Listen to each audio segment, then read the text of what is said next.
নমস্কাৰ গাইজ, স্বাগতম technical NG YouTube চেনেলৰ গাইজ। আজি আপোনালোকৰ মাজলৈ এটা নতুন ভিডিঅ' লৈ আহিছোঁ গাইজ। আজি আপোনালোকে দেখাবলৈ লৈছোঁ, আপোনালোকে যদি এতিয়ালৈকে PM কিষাণৰ 20 নম্বৰ কিস্তিটো এতিয়ালৈকে পোৱা নাই, তো আপোনালোকে 20 নম্বৰ কিস্তিটো কেনেকৈ লাভ কৰিব, মই এইটো ভিডিঅ'ত প্ৰথমৰ পৰা শেষলৈকে সবিশেষ জনাই দিম। আপোনালোকে মোৰ চেনেল যদি নতুন আহিছে, মোৰ চেনেলটো ছাবস্ক্ৰাইব কৰিবলৈ নাপাহৰিব।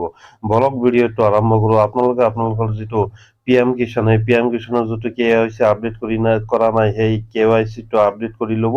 আৰু ইয়াত যিটো দিয়া আছে, ইয়াত যিটো 19 ইনষ্টলমেণ্ট, এইটো 24 ফেব্ৰুৱাৰীত ক্লিয়াৰ কৰি দিছে।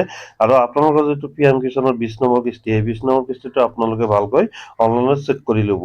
আৰু আপোনালোকৰ সেই 20 নম্বৰ কিস্তি যদি KYC আপডেট নাথাকে, নহ'লে আপোনালোকে যদি 20 নম্বৰ কিস্তিটো নাপায়, তেতিয়াহ'লে 21 নম্বৰ কিস্তিটো আপোনালোকে পাবলৈ সম্ভৱ নহ'ব। তো আপোনালোকে 20 নম্বৰ কিস্তিৰ ইনষ্টলমেণ্টটো কেনেকৈ চেক কৰিব অনলাইনত, মই আপোনালোকক সবিশেষ জনাই দিম। তো আপোনালোকে 20 নম্বৰ কিস্তিটো চেক কৰিবলৈ হ'লে আপোনালোকৰ মোবাইল নাইবা লেপটপ ক্ৰোম ব্ৰাউজাৰটো অ'পন কৰি ল'ব।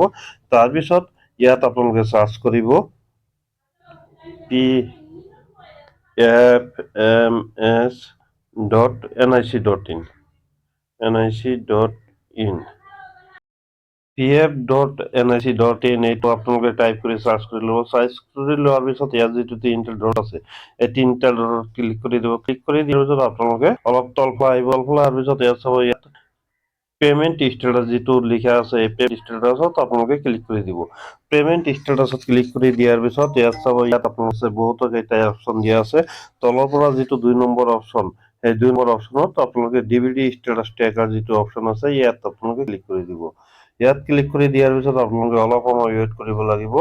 অলপ সময় ৱেইট কৰাৰ পিছত চাব, এনেকুৱা পেজ খোল খাইছে। এনেকুৱা পেজ খোল খোৱাৰ পিছত ইয়াত যিটো অপশ্যন দিয়া আছে কেটেগৰী ৱাইজ, তো কেটেগৰীটো আপোনালোকে ইয়াত চিলেক্ট কৰি দিব। কেটেগৰীটো ইয়াত আপোনালোকে স্ক্ৰল ডাউন কৰিব। স্ক্ৰল ডাউন কৰি তলফালে আহিব। তলফালে অহাৰ পিছত ইয়াত চাব, ইয়াত বহুতো অপশ্যন দিয়া আছে। তো আপোনালোকে ইয়াত PM কিষাণটো চিলেক্ট কৰি দিব।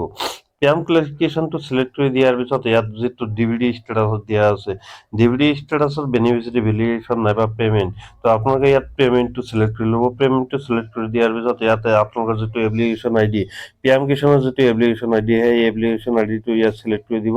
তাৰপিছত এণ্টাৰ বেনিফিচিয়াৰী কোড যিটো আছে, সেই PM কিষাণৰ IDতে আপোনালোকে পাই যাব। সেই বেনিফিচিয়াৰী কোডটো আপোনালোকে ইয়াত চিলেক্ট কৰি দিব। চিলেক্ট কৰি দিয়াৰ পিছত ইয়াত আপোনালোকে যিটো কেপচা কোড, সেই কেপচা কোডটো ইয়াত বহাই দিব। কেপচা কোডটো বহাই দিয়াৰ পিছত ইয়াত আপোনালোকে চাৰ্চ বুলি ক্লিক কৰি দিব। চাৰ্চ বুলি ক্লিক কৰি দিয়াৰ পিছত আপোনালোকৰ সন্মুখত পেমেণ্টৰ ডিটেইলছ সবিশেষ আহি যাব। তো এনেকৈ আপোনালোকে PM কিষাণৰ 20 নম্বৰ কিস্তিটো আপোনালোকৰ একাউণ্টত সোমাব নে নাই, না আপোনালোকৰ KYC কৰিব লাগিব, সেই ডিটেইলছটো ইয়াত পাই যাব। এনেকৈ আপোনালোকে চেক কৰিব পাৰিব। গাইজ, আজিৰ ভিডিঅ'টো এইখিনিয়ে আছিল। মোৰ ভিডিঅ'টো ভাল লাগিলে মোৰ চেনেলটো ছাবস্ক্ৰাইব কৰিবলৈ নাপাহৰিব।